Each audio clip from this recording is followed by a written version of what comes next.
Alhamdulillahi Rabbil Alameen wassalatu wassalamu ala Sayyidina Muhammad. Amma ba'd. You have a high temperature. You feel a bit ill. So you think to yourself, I'm going to go to the doctor. You tell the doctor your symptoms, that you've got a headache, you feel feverish, and the doctor, he closes his eyes and he starts mumbling to himself. And then he opens his eyes and says, you've got cancer. And you'll be cured if you give me £10,000. What would your reaction be? Would we take what he said on faith? After all, he is a doctor. Or would we question the doctor and ask, what's the evidence do you have to make such a claim? Why give you £10,000? Doesn't make any sense.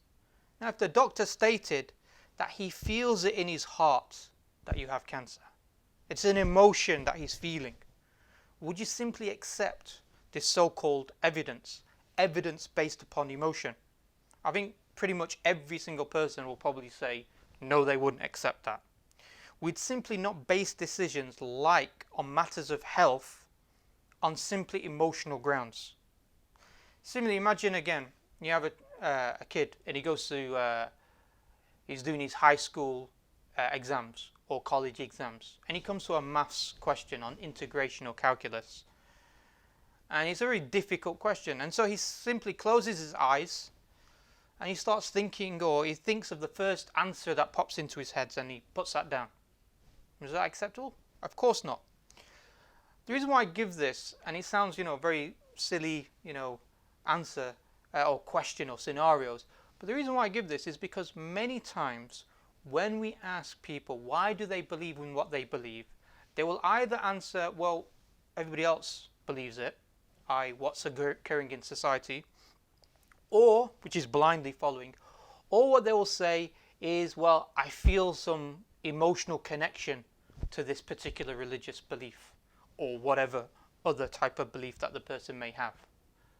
And so, if we're saying that life and death, or even just an exam, that's not sufficient methodology to establish belief, to establish the answers in a maths exam, then how can we then establish belief in our foundations? Establish our foundational beliefs, i.e. the purpose of life, on an emotional basis? Obviously it doesn't make any sense. So we have to use a process of thought. Now, some people will say, yeah, but isn't it the case that people do have an innate desire to worship? And that's true, and we will talk about this in later future videos in, I think, session 4. But we don't just allow the innate desire, this what we obviously Muslims call the fitra, the desire to worship the Creator, leave that as the guide by which we then direct our worship. Because we know that when people just use their own feelings as a basis to make judgments, really important judgments, that they'll add superstition, they'll have beliefs that are unfounded, that there's no evidence for it. And so as a result, there's no trustworthiness. Similarly, when the emotions are high, they're very religious, they really hold on to the belief and the purpose of life, but as the emotions go down, suddenly the beliefs disappear or evaporate or become less, and they have that less adherence to fulfilling what they believe they should do. So yes, the fitra, the emotional aspect, exists within human beings, but it has a relationship with the mind as well. Imam Ghazali, he gives a profound yet simple analogy to explain the importance of the mind as well as these emotions. And he gives the example, or he explains it by saying that the mind is like the jockey or the rider, and the heart or the emotions is like the horse. So you have the jockey who rides the horse. And he says that if you just had a horse and you let it go, it's going to go in all different directions. It's going to go in this direction, that direction. And if you just had a rider without a horse, then it will take him ages to finish the course. So Imam Ghazali said the best scenario, the best situation to be is where the jockey rides and directs the horse. Meaning what? Meaning thought-driven emotion, not emotionally driven thinking. So it's not our emotions leading our thought, but rather it's our thinking that leads our emotions.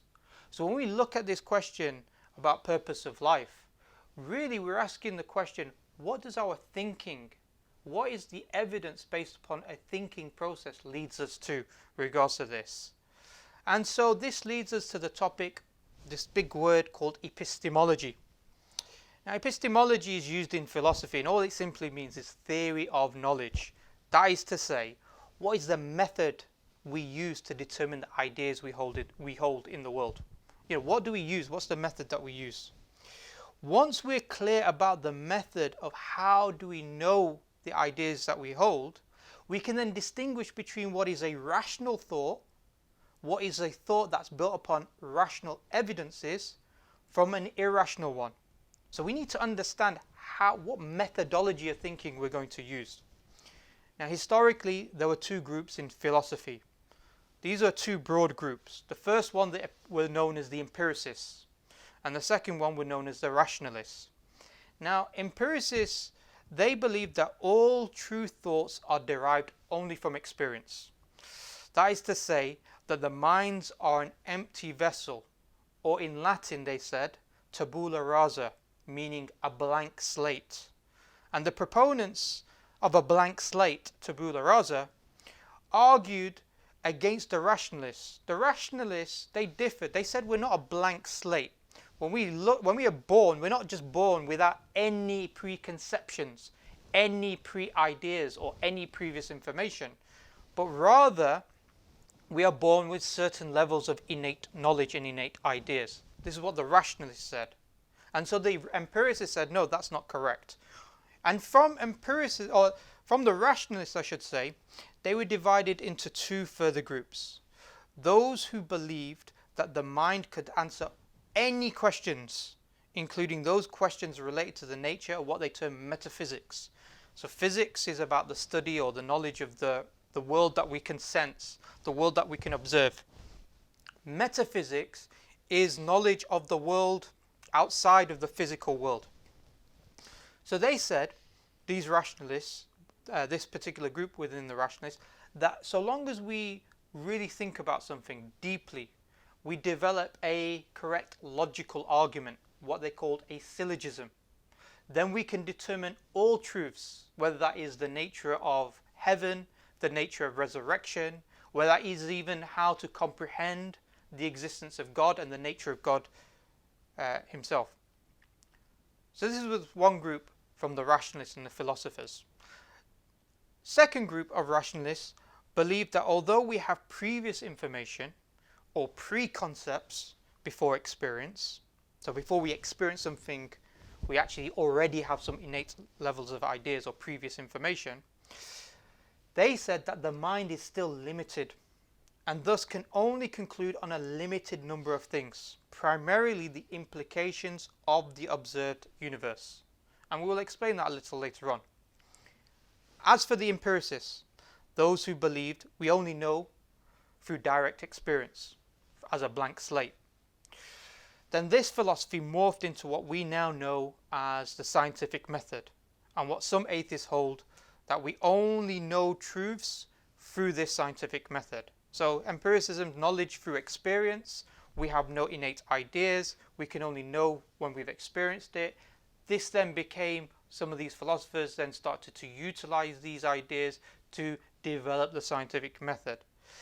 And some atheists, because they adopt this empiricist, naturalist and scientific or scientism, and we'll in the next video we'll discuss that in more detail, but some atheists, when they adopt this, they say therefore that if something cannot be empirically tested, meaning through the scientific method, then such an idea does not exist or is unprovable.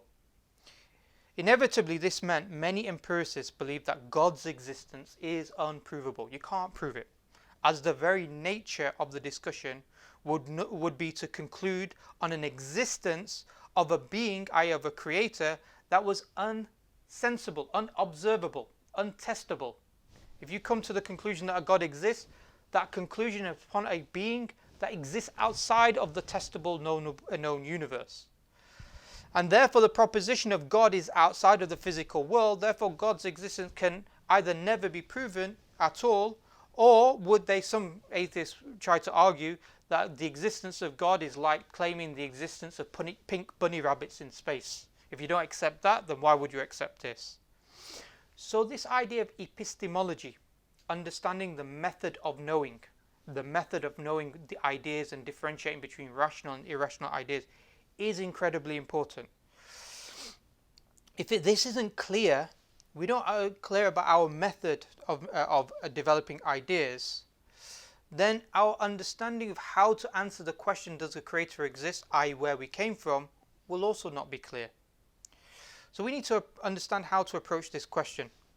For instance, you'll find many atheists, they'll say, there's no evidence for God. And you need to unpack what they're saying. They're not really saying there's no evidence for God. What they are really saying is that there is no scientific and empirical evidence for God. So this statement, therefore, has a number of presuppositions or assumptions. The first one is that science is the only method of knowing.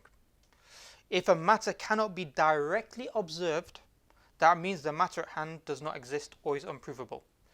Similarly, you'll also find many atheists claim that one day science will answer all questions about existence. We will get that one theory, the general unified theory, as some physicists say, that will answer all questions. And whether science is, so they say these things. But we have to ask the questions, okay, is that statement that science one day will answer all questions, is that actually a scientific, empirical, verifiable statement in and of itself? So many times in my own personal discussions and the debates that I've done, before even tackling the question about the evidence for God, when a person says there is no evidence for God, I have to address the issue of the methodology of thinking. Is he an empiricist who believes only science can answer all questions?